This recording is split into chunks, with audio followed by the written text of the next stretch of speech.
and welcome to Clamp, the Creating, Living, and Making podcast. I'm your host, Morley Kurt, and joining me as always is Grant Alexander. Hello. And Adam Mackey. Hello. Adam is quick on the trigger for the mute button today. Right as we started, he had a coughing fit. I'm impressed that you got to it that quickly. That was good. As I mute the mic when I go to respond to you instead of unmuting it. You're just on it tonight. What have you been up to this week, Adam? My workbench. It's always my workbench. I got everything out of the garage today so I can actually get some work in there because I can't just work in there. I need to pull everything out of my way, which is really annoying because I haven't cleaned up. But today I'll be getting my workbench on the floor for the first time. I'll be putting casters on it and getting it down the floor. And then I'm going to be cutting up my old workbench, getting that out of the way. And starting to actually work on the top and getting my workbench finished, hopefully. Cool. Nice. So it's been on another table this whole time? Like you haven't stood next to it on the ground yet? No, I haven't stood next to it on the ground yet. But it's built to the same height as my current workbench. Did you include the caster height? No, so that's what I was about to say. So my original plan was to make on each end on hinges like a flap of wood that could fold underneath the workbench with casters attached so that I could lift the workbench up, flip the casters underneath and move it around. But that means that whenever the workbench is sitting, I'm going to have casters sticking up on each end of the workbench that I'll most likely trip on and just be in the way. So I've decided to just put the casters straight underneath, which is going to raise the workbench about 100 mil. But really, I don't think it's going to be that much of an issue. My current workbench is probably a little bit too low anyway because it's 980 mil, so just under a meter high, bit over 3 foot. You got it. Now you got to raise the rest of your workbench by 100 mil, just a platform all the way around, or just walk around in platform shoes. Yeah. But yeah, no, because I want the work. I'm going to be moving the workbench actually quite a lot. At first, I thought it's only going to be moved if I need to cut a big piece of wood or because it has the table saw built in. But I actually want to be able to pull it. Sorry, I want to actually be able to pull it out and film from behind it. Mm-hmm. So so between me and the camera is the workbench. So I think I'll actually end up pulling it out pretty much every day that I record. Cool. So. Yeah, it's pretty. I feel like 100. You will actually notice that 100 mil.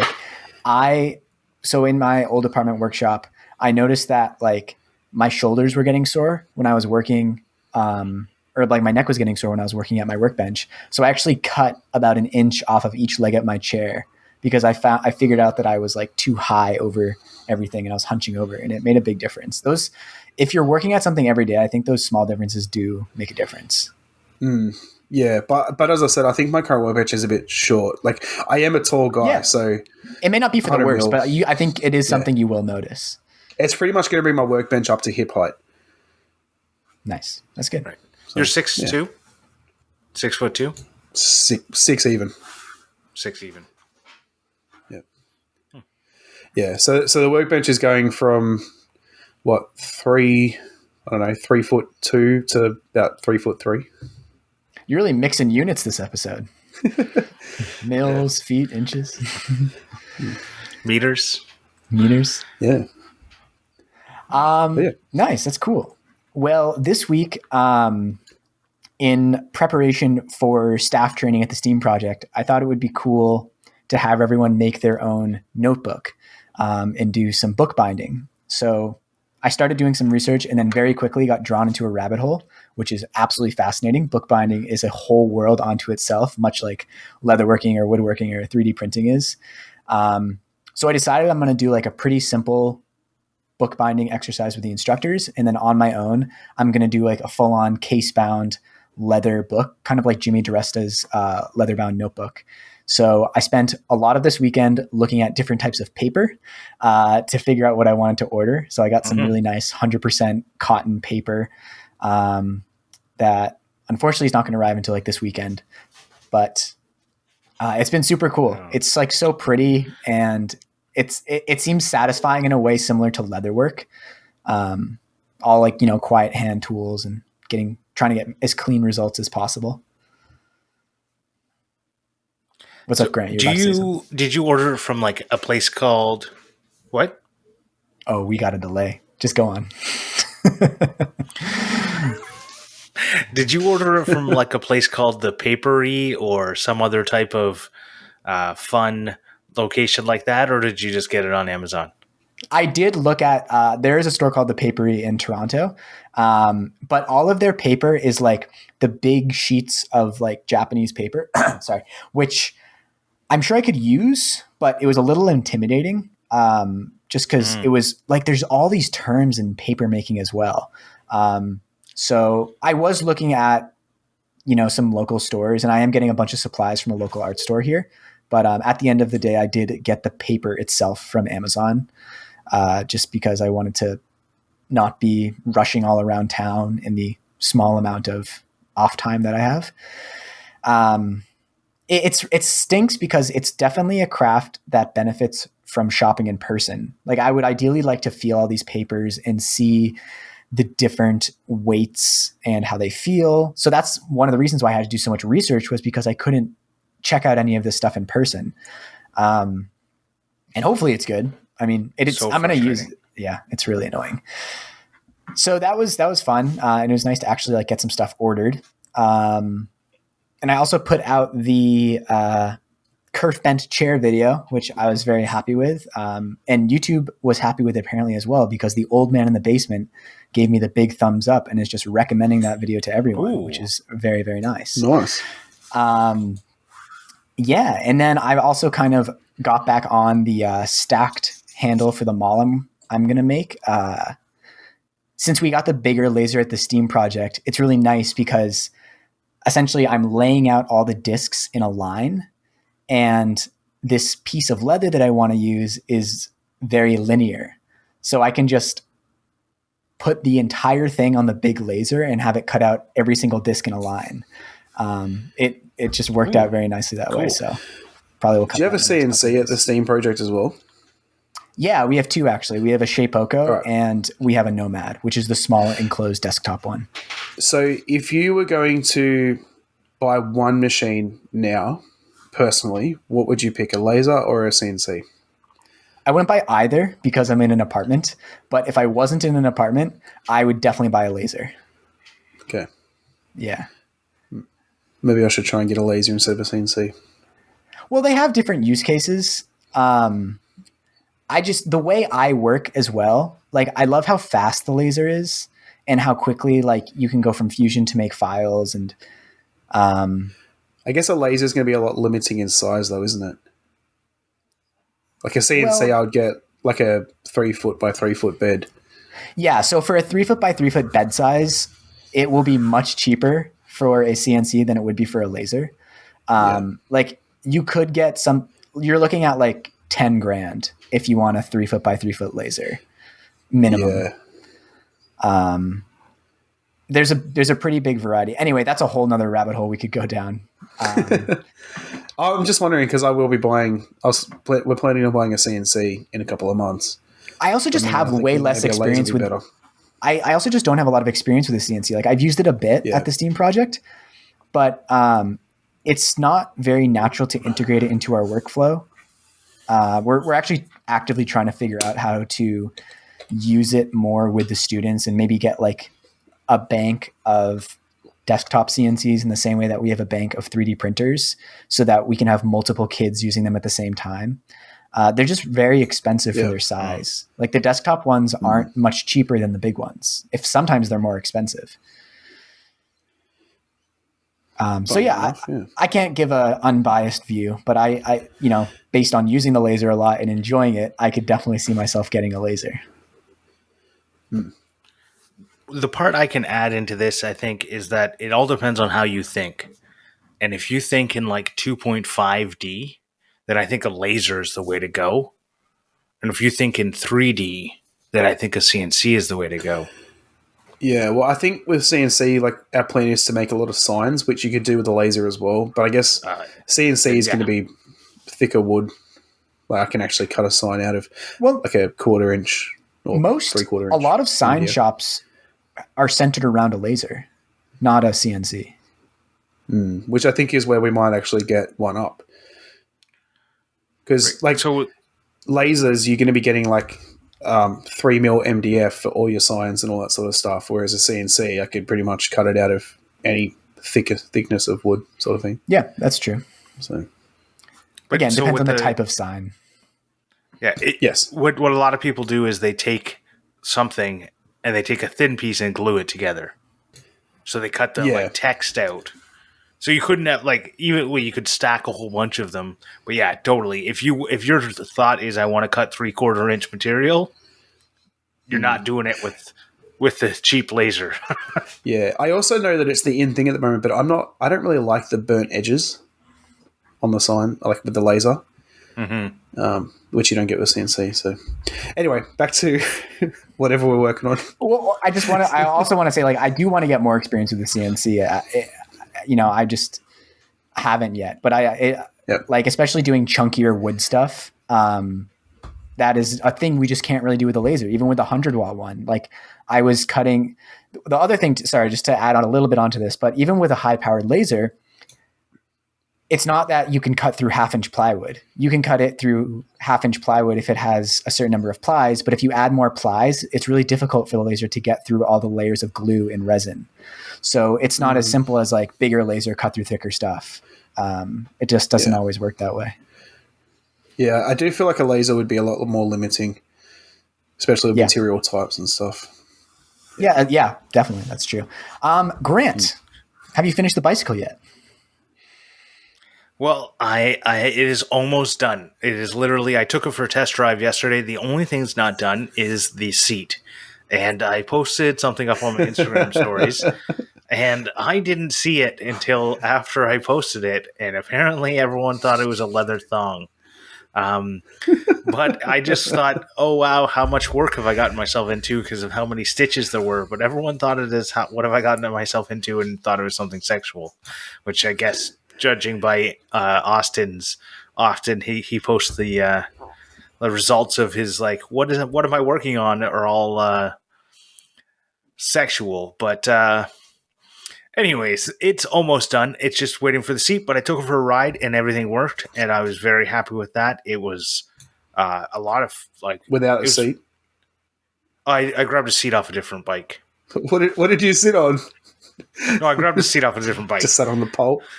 Yeah. So you're only bike saying without a seat. I see people bike without a front wheel. Anyway, you're only saying a lot of stitches because you're doing hand stitch, right? Yeah. Yeah. Okay. Because I've always thought of how easy I think it would be to make. I'm sure it's not, and someone that does it for a living is going to kill me. But I'm like making upholstery for cars and stuff seems quite easy. Like pull apart what's already there, trace out the shapes, and then run it through like a machine, like the sewing machine. It's pretty I'm sure it's a lot harder than that, but yeah. I don't know. The problem comes about getting a straight line in a sewing machine. Yeah. And then combine that with, you have to have two lines that are perfectly parallel. And they usually have like a bunch of like the parallelness of the lines when you don't have a fence to run stuff by. Could you imagine like not having a fence on your table saw, or like using a circular saw without like using any kind of guide? Could you imagine anyone who did that? I couldn't. It's always something I wanted to try, but we'll see. Yeah. But the other thing I've been working on is that I've got my drawers. I finally installed them, and I realized that I had totally screwed a bunch of stuff up, which kind of put me in like this mood where I kind of like basically when I built the carcass for this the drawer thing, I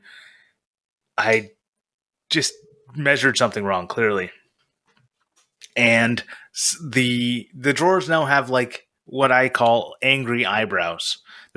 Is what it looks like if you were to look at it. And I haven't figured out exactly how I want to fix it, or if I want to not fix it, and then it just becomes a reminder of my fail. And then every time you look at it, you go, I've learned something here, and I will never make that mistake again. Things are off by just like a 1/4 inch, and like the middle partition is like a 1/4 inch smaller than it should have been. So, quick question about this technically.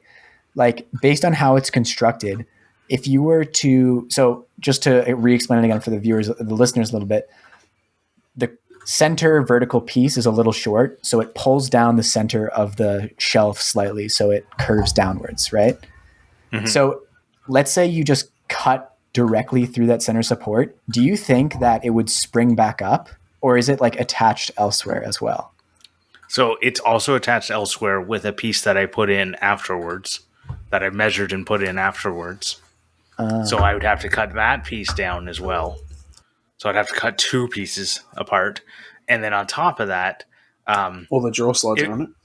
All the drawer slides are attached to it. So if I put something together, yes, it might be perfectly strong, but it's not like I can put dowels. It's not like I can put a dado. Like, it's all attached with dados right now because I wanted the strength. Dados that went like halfway through the plywood.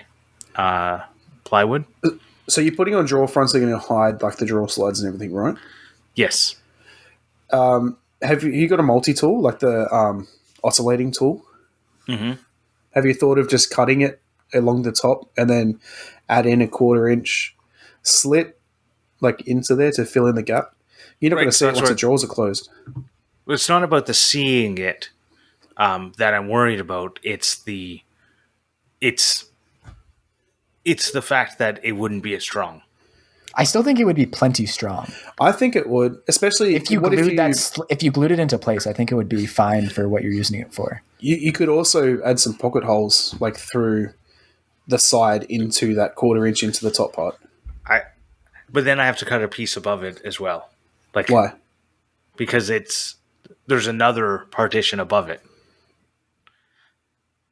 Right. That I measured afterwards and put in afterwards. Okay. So like it wouldn't spring back. It would stay down because there's a piece on top pushing it down. I think the picture I saw didn't have the piece on top. That's what was confusing. Okay. Yeah. Very, very possible. If you saw it in the if you didn't look at it, Makers on Zoom Having Coffee Discord, if you were watching it, me like pointed towards the camera. Oh no, I didn't see it in the actual video. No. Okay. Anyways, it has a thing above it, so it means I would have to cut two things, and the other thing's actually screwed in place. And I definitely could add a 1/4 inch, or I could just put a face frame. I don't want to talk about my failure here. That's not what today's episode is about. But what it did make me feel is less inclined to finish that video. Because okay, so then we should talk about what would keep you more inclined to finish the video. I was thinking about my man finish. I was thinking about like trying to keep it fresh because it disincentivized me because I felt like one, this project has been going on for over a year, and two, it just like I feel like I've lost the excitement to this video, and wondered what your thoughts were.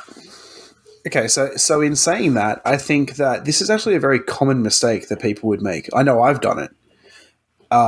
Do you plan on putting it in the video and showing how you fix it? Because I think that would be a great way to make it a bit more exciting, is how to fix this mistake. Totally. So there's already a bunch of other errors I made that I'm showing how to fix. So at some point, I question my... someone's going to just question, what are you doing on YouTube with this? You've made like every single other step was a fail. Yep. So why are you showing us this? So just show the empty beer cans after. What's one more mistake? I think that could be a good video. I mean, that is a valid question. Like, why are you putting it out there? Are you putting out there to say like, this is a perfect closet? Or are you putting out there to say like, this is how I made this closet? Or are you saying this is how you fix 10 mistakes that you could make while making your closet? I honestly think one way to keep it fresh and exciting is to not just say, screw it, it's done, but like to be like, I worked in it for a year. I might as well just tear this apart and fix this one thing. I don't think the fix would be as world ending as it is in your head. Well, it is because I'm like, there's a whole bunch of other things. Like I'd have to try and like, I've got like the edge banding. Like, how do I fix the edge banding? So then I have to take all the edge banding off that piece. Yeah, and you put new edge banding on. Right. Have you ever tried to take edge banding off a piece of plywood? So what's going on Grant, what's you can going do above? anything you set your mind to. What's going? Like, so you've got another divider above where the eyebrows come in to meet the monobrow. Yes. What is going there? Is it just an open space, or is there doors, or Yeah, it's an open space. open space? I think a Just face like frame is probably your best bet. Sweater storage. Yeah, I think adding a face frame is probably your best bet. So what I would do is if face frame is the way to go, which it wouldn't be because then I'd change the entire, like everything I've done to this point has been without doing face frames. But So you've added edge banding. Yeah, it's just edge banding. So there's no face frame. So but when I say face frame, I mean like literally the thickness of the plywood, like as in making your own edge banding.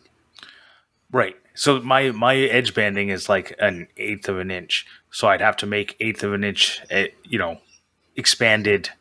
Like I've thought about that too. That is definitely on the table of something. But again, I'd have to cut off the current edge banding that's there to install it. So it's like, I don't know. I just had a thought that I would build a jig to hold a router across the two slats so that I could reference those as the height and set it at 1/8 of an inch, do it, and then I can put in a new one.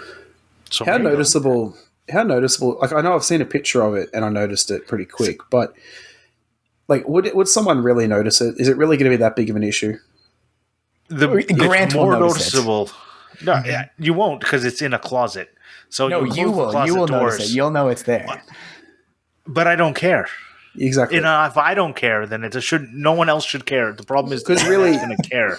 Who cares about what the internet says? But really, your only issue is going to be you have to like angle the top of the top drawer fronts. Right. The issue is I'm no longer excited about making this video, and I had the same problem when I made my a long time ago. I made a kitchen helper or I don't know, children's like tower that they stand on for helping out in the kitchen. I remember that. And when I made that video, it took like 8 months to edit it because I'd lost the desire to edit that because it took so long and there was so much footage, and I didn't see it wasn't the way I'd filmed it wasn't no longer like worked with the way that I was filming anymore, and it just like took so long that I just looked back at the footage and went, I don't like it. So I wondered, what do you like? I know what I did in that case. I just powered through it and put out a video. But what would you guys do to try and keep things fresh or more exciting? Cool. Apparently, I just delete all the footage. That 200 series draws, I just deleted all the footage. Which actually, I found all the footage, but I'm still not making a video on it. Oh, but you found the footage now, so yeah, I know. But maybe it's fake. Well, I don't know. In my own experience, like I found at a certain point that my videos felt like they didn't have enough energy, and Eden was telling me that as well. And so I, in the past like 10 videos or so, I've made a very conscious effort to use more high energy music in the videos and try to make them more fun. And that is one way for me that really works to like keep things fresh and exciting. And I find that a lot like throughout my life. Like music has a very palpable effect on my mood. And like it's funny, like when I'm driving to work, I'll just be like shouting out to Siri like a song that I think of, like, oh, Siri, play Sunflower by Post Malone and Ray Shremmerd, because like that is like exactly the song I need to listen to right now. Okay, I have a question. Yeah. Do you finish the song? Or yeah, are so you I used the to be type of person? I used to be really bad about song ADD. Like in high school, I would be really bad with it, but then I learned and realized that it's a more enjoyable experience if you actually let songs play through. And sometimes I can fall in the trap of getting too excited and being like, oh no, this is the song I need to listen to. And then I just kind of have to chill myself out and enjoy living in the moment. Sometimes you need to give yourself that reminder when you get in a manic state. Yeah, I think like that's one way to do it for me, but like that might not work for you. I actually kind of agree with what Adam said, like being cutthroat with what you're including, and just maybe it's a shorter video than it would have been before, could be a way to kind of just get it done. Like if you want to put it out, like, not all videos have to show every part. You could kind of change the approach of it, especially since it is such a big build. I think it's hard because you're trying to fix like a mistake and not something that doesn't work. So for my workbench, I've already run into that many issues that I've just walked away and gone, I just can't deal with this right now. But then I get excited because I try and think of ways I can do it different. So, yeah. I think I'm with you. If it was something that didn't work, then I'd go, okay, I've got, I can solve this problem. And when it's like I screwed up, it's like it's more of a like depressing look at myself. Like, you're an idiot. Why didn't you think this through? How did you screw that up? Like, where's the math wrong on your 3D model that told you how big to make things? So how did you screw up from the 3? This is one of the very few projects I've ever actually planned out, done an entire 3D model of, printed out all the dimensions from it, and then somehow still effed it up. So actually that segues nicely. Like, I think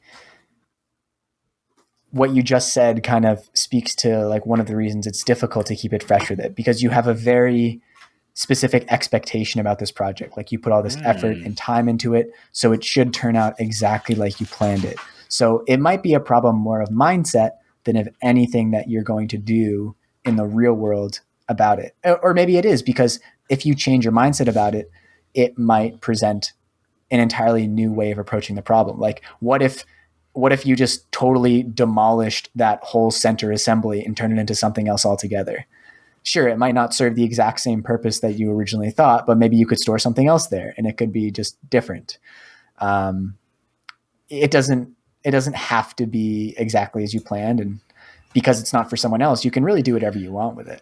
It's kind of one of the nice things about making stuff for yourself. Definitely. That's not going to happen because I've already bought the drawers for it, and with the price of plywood currently, that would be like throwing hundreds of dollars down the drain. But yeah. What about instead of inset drawer faces, you put over the top drawer faces so that they stick up far enough you wouldn't notice? I've already installed the drawers. Yeah, the drawers. I built the drawers, and they're all installed, and they're 3/4 of an inch back. Okay, so you add a 3/4 of an inch between the drawer and the drawer front. Thank you. Well, okay, so we're not going to talk more about my... Thank you for trying to help. All right, let's move on. I was trying to only use that project as a segue into our conversation. Too bad. This whole episode we're talking about grants. No. It's just okay, here's the thing. If you're going to clamp something together, because this is the clamp podcast, I want to talk about clamps, okay? Okay. And it feels like it's not going together right. It's probably not. So don't ream on it and put your clamps as hard as you can, because guess what? It's probably because you're bending the plywood between a 36-inch section is being bent 1/4 of an inch downwards. Clamps don't need that much pressure. Yeah. But it was because they were trying to get it in the dado. So I thought that's what the problem was like the glue expanded the joint and made it so it was a little tough to get in the dado. Yeah. But that wasn't the answer. And I didn't, you know what, the other thing, my Mark Daner shout out, I didn't check square. Because at the end of it, I was sweating, and me and my dad were working on it together, and at the end of it, we were both just like, that was too much work. I should have. So if you didn't do a dado, it would have been perfect. Square. I don't know if it's exactly that. I might have done my dados too deep. That's the other option. Because like 1/8 of an inch is not very much. Like, it's not a noticeable amount. So if you do 1/8 and 1/8. Yeah. All right. I think I have. Yeah, go on, Adam. I was to say, just to move on away from Grant's build, I have an issue that I'm coming up with my workbench. So my original plan was to install the top pretty much permanent, but where I can remove some screws underneath some filled-in dowels, that I could replace the top if I need to. But I've only just thought of it yesterday that I need a way to change the blade on my table saw. Because my original thought was I can't add a dado, so it doesn't really matter. But what if the blade goes blunt and I need to replace it? Yeah, So, or you want to use a different type of blade, just day to day. I'm not the kind of person that goes, this blade's for dados and this blade's for this. Like, I use one blade for everything. But my thing is, do I try and make the top more removable, or do I make a big opening where the blade is and then add in like a DIY faceplate thing? Because I want to have zero clearance. Yeah. Yeah. The problem is with doing that, though, is that means every time I replace the top, I have to do that. You have to. Although I suppose I could use the old one for a template, so it wouldn't be that big of a deal. Yeah, I also feel like replaceable tops are more of a consistent routine issue when you're like cutting on the tabletop and painting on it. If this is the surface that you're going to be sliding wood over to cut with your table saw, I feel like you're not going to be replacing it very often for it to be a big enough issue, unless you're also using it to cut with a circular saw and drill into. Well, I'm not going to be drilling into it per se. Like I'll like hold it off to the side and stuff, so I don't drill into the top. And I have this massive roll of I think it's like garden. It's like plastic that you put in the bottom of your garden, like weed stop, to stop weeds coming through. So we got it off Marketplace. It was like this huge roll. Like I couldn't even tell you how big the roll is, but I've had it for like 20 years now, and we've hardly made a dent in it. We use it all the time. So every time I'm going to do like painting or stuff, I'll cut a piece of that off and lay it over the top of the table. So I'm not really worried about that. But yeah. Yeah, I mean, in terms of keeping stuff fresh, like it's a luxury that you can't have with every project. But if something is, not feeling exactly what it's not jiving, I do most of the time try to just put it aside and work on something else. And actually just this week, I came up with like 2 new project ideas while I already was working on like 2 other things. And I'm like, okay, this is kind of a lot, but it's okay because I know that like I'm going to put this one down and pick this other one back up. Because like you can have faith that passion will come back. It's just if you've been working on something for a year, I know that there's a certain amount of like you just want to get it doneness that you don't really want to do that. You don't want to just put it down for another month and not look at it. You have a certain amount of inertia and you're moving towards the finish line. Sometimes you just want to cross the finish line, which is valid. It's a valid way of going about it. No, sorry. I keep meaning to come back to Grant's build. When I think of keeping things fresh, you know what I think of?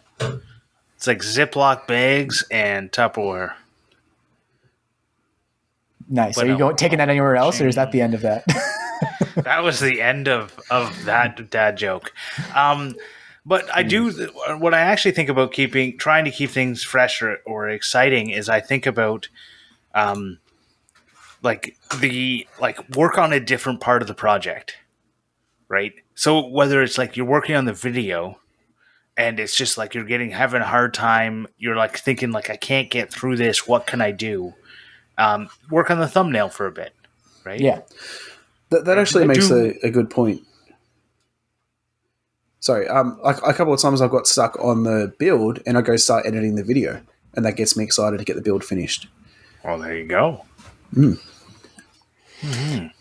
Like in anything you do, not even making YouTube videos, but like there's a certain amount of stuff that is just going to need to get done. And I do that at work all the time. It's one of the reasons I like my job here a lot more than working at the engineering firm. Like sometimes, I have to work on a computer a bunch, but when I was working at the engineering firm, there wasn't really other things that I could go and do like outside of my cubicle. Like I could do other work, but it was in the same setting. But at the STEAM project, I could like step away from some curriculum planning and go into the makerspace and start fiddling around with a wooden clock, or go just clean up and organize things, or dig out some old projects and think about how I could make them better for the summer. So it's really nice to have the luxury to switch it up throughout the course of whatever work you are doing.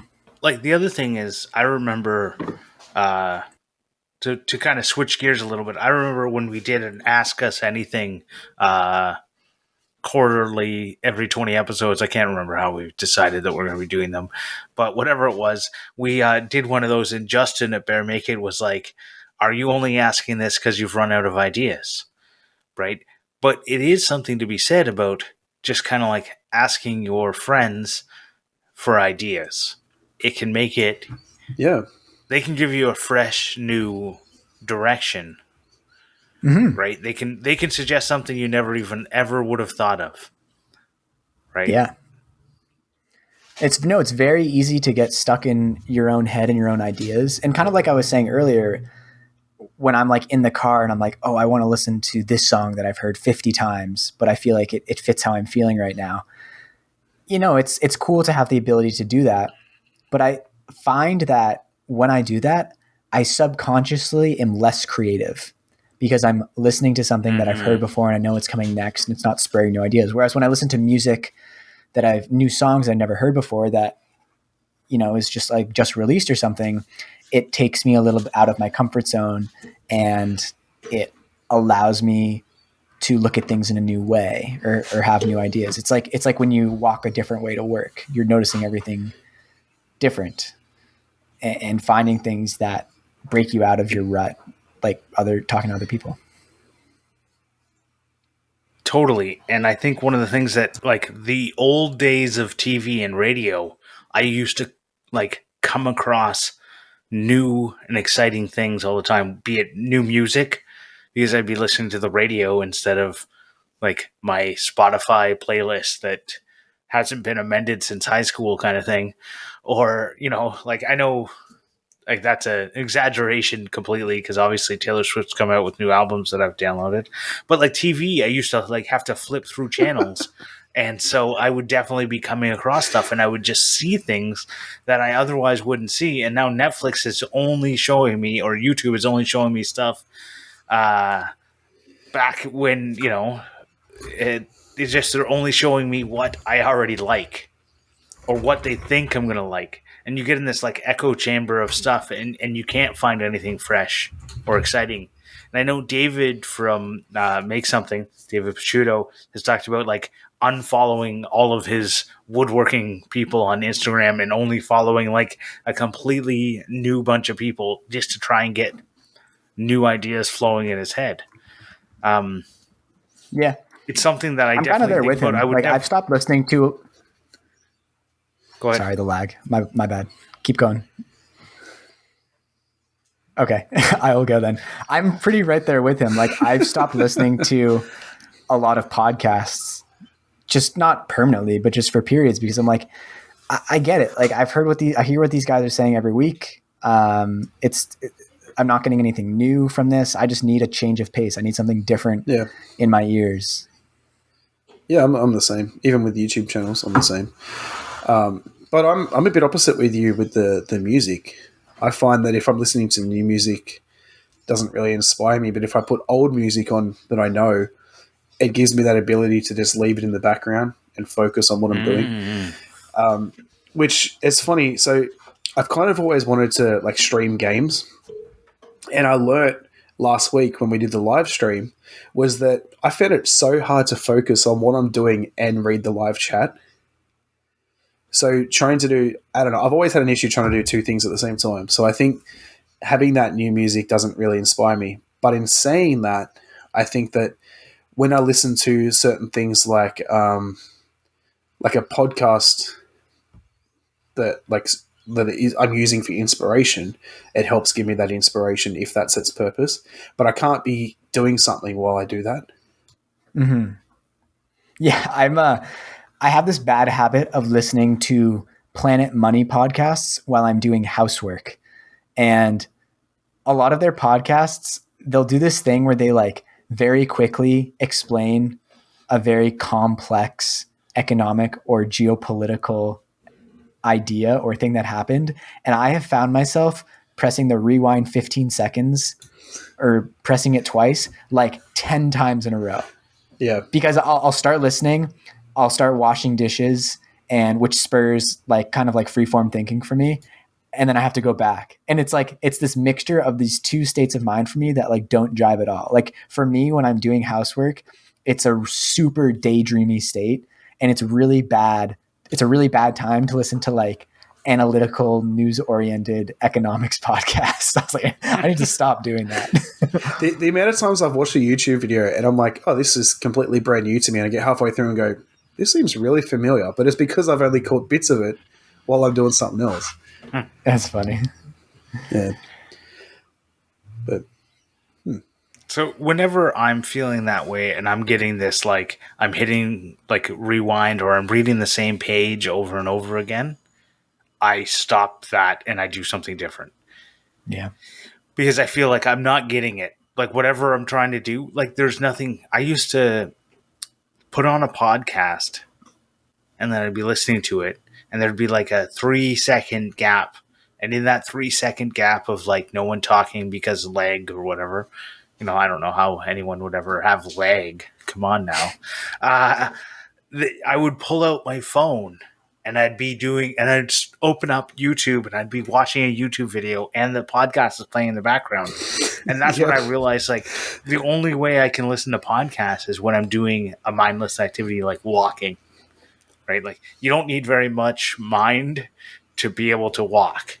Right? even then though, I listen to my podcast in the car and then I get to work and I'm like, I don't know a word they just said. The car is a lot different. There's life or death things happening there. Like you can, right? If I'm like walking, you crash a car in the rain, or exactly. Into a bridge specifically. Yeah, I crashed my car into. Yeah. That was a song. So yeah, that's one of those things that I go. You know, if I want to try and keep things, if I want to get inspired, you have to figure out what works for you. And don't try and force something, because if you're trying to unless you want to force something to try and make it exciting. It's kind of like putting limitations on a project. Like I'm only going to do a hand tool only project, to put limitations on yourself so that you make it exciting that way, because you're trying to figure out things that you didn't otherwise know. Yeah, I do think you do have to force it sometimes, especially when if I'm ever feeling like I can't decide what to do, or like there doesn't seem to be a right way to go. Sometimes I definitely need to just like be like, no, just got to spend half an hour focused working on this thing that I've been putting off, or that I just feel like I don't want to do, because that's the only way to kind of get into a good place with it. Like sometimes it never feels right to do something. At least before you start. Sometimes it only feels right when you've already been doing it for half an hour. Some work is just like that. But it's funny, like in keeping things fresh, like, do you guys ever just like forget that certain aspects of life exists because you've been neglecting them or just like doing other things? Yep. Like revisiting those aspects of life that you've forgotten about is a great way to keep things fresh. Like that was like in university, I did varsity track my first 2 years, and then I stopped because I realized that like I didn't have the passion for pole vaulting anymore, or a really good reason to do it, that the time commitment required, or that warranted the time commitment it required. Like I was loving the social aspect of it, but the actual athletic pursuit, I was like, there's other things I want to be doing. Like this doesn't feel like this major hobby that I want to have anymore. So I stopped and it felt great and I had all this extra time. And then I sort of remembered like the amazing feeling that you get from like one-on-one competitive sports, because pole vaulting, yes, you're competing against other people, but it's an individual sport in that it's only one person going at a time. And I remembered like how much fun wrestling was when I wasn't cutting weight, how much fun like the throes of a tournament in wrestling was, or like having just a great bout. And I was like, oh wow, I totally forgot that, like, about that feeling. And then I started doing jujitsu and kind of rediscovered that entire part of life that I had forgotten about. And it wasn't that like I didn't want to do organized sports anymore. It was just that one in particular wasn't supplying what I needed right then. And rediscovering those things that you've kind of forgotten about, I think you don't always realize that there's lots of things you're not doing. And, I think many people right now are very conscious of all the aspects of life we're missing, like barbecues or eating in restaurants. So many people are very conscious of that. But even within the limitations of COVID, sometimes you just forget about like this great park that's just around the corner that you haven't visited in months because you forgot it was a thing. And I'm totally with you. And I think about my son when you think about that, and the things that he can get excitement out of that I can remember, like the imagination I used to have, like playing with Hot Wheels or whatever. And I see him playing with Hot Wheels, and he's got this whole story he's like developed, and he's setting up all these different scenes, and he's like playing a movie out in his head. And I think like there's nothing more creative or fresh than watching a toddler or a kid play whatever they are, make believe, whatever make believe thing they're playing, because that is like they have no other reason to do anything else. And it is just such this great feeling to see it. And I think back to the time where I used to be so uninhibited that I could just spend an hour playing with cars for absolutely no reason. And now if I had an hour to play with cars, I would spend 5 minutes of it playing with cars, and then the 55 minutes remaining, I'd be planning out something else. I'd be building something or making something productive, right? Like, Yeah. I'm 100% like that. Like my wife always has a go at me saying like, why don't you do the lawns more often and stuff? And I'm like, because every time I get a spare second, I'm trying to get something done that I want to do, not housework. Yeah, no, and I relate to that too, as you know, having lots of quote unquote productive things that I want to get done. And yesterday, the last day of my weekend, I was just kind of exhausted, and I made like a conscious effort of like, I'm just going to really try to like relax this afternoon and like lay in bed. Like I slept really poorly as well. So I was like, I'm going to try to lay in bed, read the New Yorker, fall asleep if I do, that's fine. But really just try to like have a sort of mindless, just free form relaxation time and not trying to move towards getting these things done because I just kind of need it. So expanding on from what Grant said and also the topic, my wife said to me yesterday, it'd be such a great idea to take like my Woodworking for Kids series and not be in the video at all and just have my son make something by himself. Or if like he needs help, only see my hands and not have him do the voiceover and stuff. So I'm curious, do you guys have any ideas of what a 5-year-old could make by himself? Supervised? Supervised, yes, of course. And so I would still tell him, not necessarily specifically out of wood, but I mean, I would tell him what to do, but just not be on camera. So like him actually assemble stuff. And I mean, I could still cut up pieces like I have in the past and all that sort of stuff, have it like make him a kit. But this is where like a laser would actually come in nice, because you could pop things out of a laser and he could assemble them. Yeah, but I can make them myself as well. I was just trying to do a callback. I'm sorry. I think 5-year-old building stuff out of blocks is one thing I think of.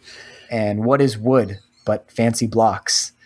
And so, making something that, or even just making blocks. I've actually thought about this before, like making like DIY building blocks out of even like concrete or something. Not great for a 5-year-old, but it's an idea I've sort of thrown around before.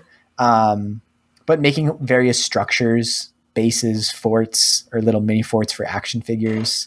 That's one thing I always loved as a kid, is making little forts and bases for like my G.I. Joes. Mm-hmm. I think maybe trying to think of different ways to do things as well, instead of like hammers and nails, use screws, because you can easily use a screwdriver. Yeah. One thing that I know little kids really like is the 3D printing pens. Have you ever seen those? Yes, I used to have one. Yeah, so those are very popular at the STEAM project with the youngest age groups. The other thing I was thinking is like a cat tower would be something that he could probably something out of cardboard help out with. Maybe like a cardboard chair. Yeah. Ooh. Good idea. Well, All right. I think with that, we should thank our Patreon supporters who are all amazing. We're very appreciative of everyone who supports us on Patreon. If you would like to support the show, you get access to the after show as well as the pre-show. Last week we didn't do one because it was, as I coined it, value. What did I say? Value bad, value negative, the opposite of value add, because it was basically just 10 minutes of Value technical subtract. difficulties and echoing and terrible just noises in your ears. But usually the pre-show is not value subtract. We might even say it's a good time. We also give each one of our Patreon supporters a embossed leather keychain made by yours truly. Wow, I can't speak right now. Yours truly. Keychain, leather keychain. And, if you would like to support the show, but Patreon isn't your thing, we always appreciate if you share it with a friend. That is always fantastic. If you want to learn more about Patreon specifically, you can go to patreon.com/clamp. Let's move on to Clampmendations. Clampmendations. Well, my clampmendation this week is going to be... Actually, I have two, because if you listen to the pre-show, you'll understand the second one. But the first one is a video by Bobby Duke Arts, and he made a floating island that he hung on the wall out of epoxy and wooden blocks, and it looks like a Minecraft island. It's like really cool. That's the first video I've ever seen of Bobby's, and I got to say I'm pretty hooked. He, I don't know, has this like comedic right up your alley. Yeah, like he has this comedic to him that,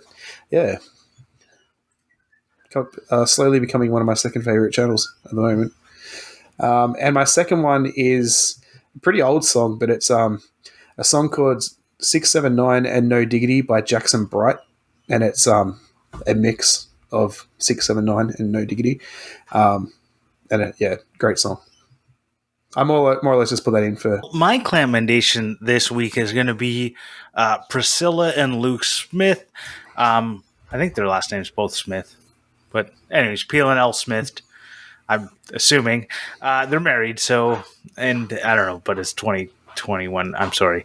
But they have another thing called And They Make. They're both great channels. I think I've mentioned And They Make before, but they're putting on the Made for Makers thing again this year. They did it last year, but just last year I only supported by liking and following. This year I've decided I'm going to go all in and do the Made for Makers and hopefully get all 31 days.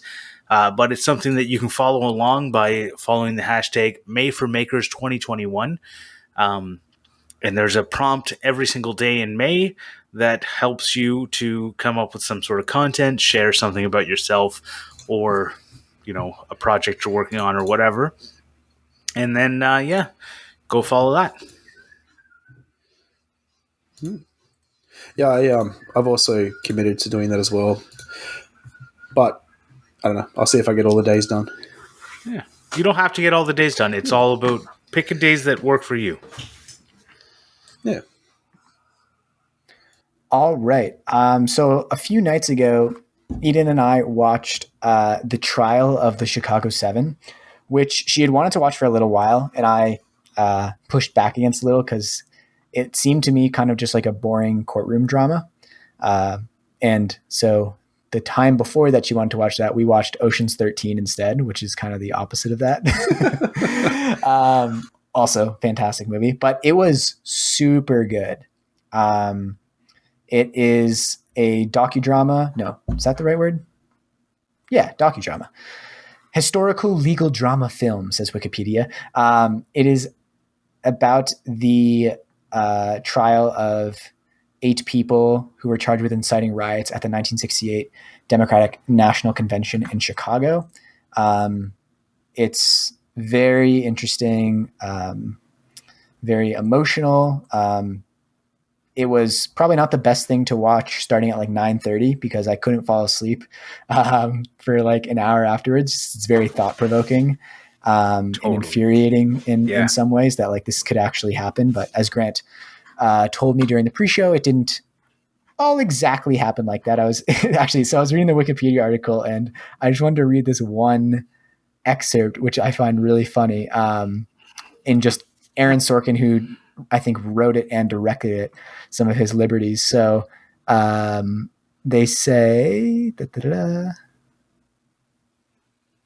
oh, right. So in the sentencing statement, one of the defendants in real life says, he says this to the judge, "You represent all that is old, ugly, bigoted, and repressive in this country, and I will tell you that the spirit of this defense table will devour your sickness in the next generation." And this writer describes this as the most Sorkin-esque dialogue in the transcript, and its exclusion from the film as downright baffling, that Sorkin didn't include what was actually said during this, which is pretty funny. But so yeah, not entirely historically accurate, although parts of it are.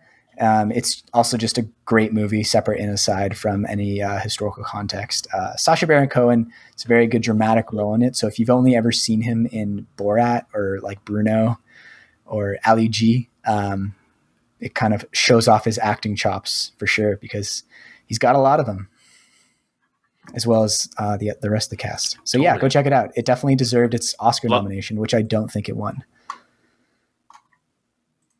I loved the movie. It was really good. Has the Oscars already been on? Yes. Yeah. Okay. And no one cares. Yeah, exactly. All right. And to round out our episode this week, we have a review. And I've spent many hours during the pandemic listening to this wonderful man speak, so I feel like I have a pretty good handle on his accent. So here we go. Top quality podcast with great humor and stories from the house. Yes, that includes the G-Rants. Keep up the great work, guys. From Coos360 via Apple Podcasts. Great Britain, 5/1/21. Thank you, Karam. We much appreciate your support. You sound like you're from London. So he's from, I actually think that accent wasn't nearly as good as I rehearsed it. I always feel like really on the spot with these. I need a moment to get in character. I feel like Karam's accent almost sounds partly Scottish. Like when you're watching Outlander, his accent to me sounds like somewhere between like British and Scottish, just because I think he's from the northern part of England. Interesting. It definitely, now that you say it, I'm like, I can hear it. It's not like it sounds Scottish, but it sounds like it's like an English person. It's like a Scottish person trying to do an English accent is what it sounds like. Which I guess, yeah. All right. I get it. Yeah. As always, thank you, TF Turning, for the theme music. We love it. I sing it at the beginning of the pre-show. After show, rather. After show, yeah. And if you want to see Grant's wonderful cover art, you can see it on our Instagram page at Clampcast.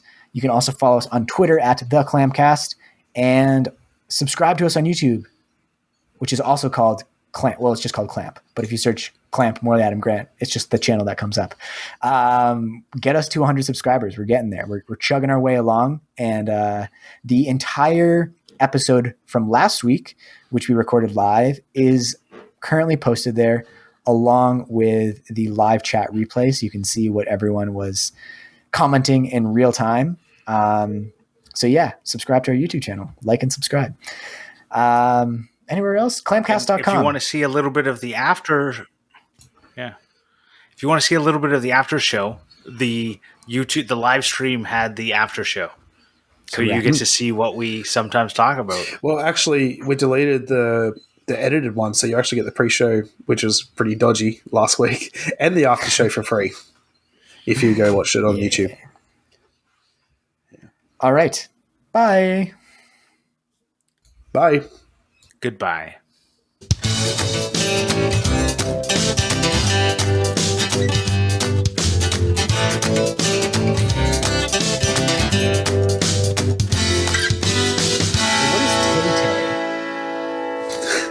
are you that young or are we that old that Tay Tay is not a thing for you? I don't know what Tay Tay is. It's Taylor Swift. Oh. Oh, okay. I feel like that's not a super common. It is know, now that definitely he a said super common thing. Tay Tay Now is that he said definitely it, short for Taylor Swift.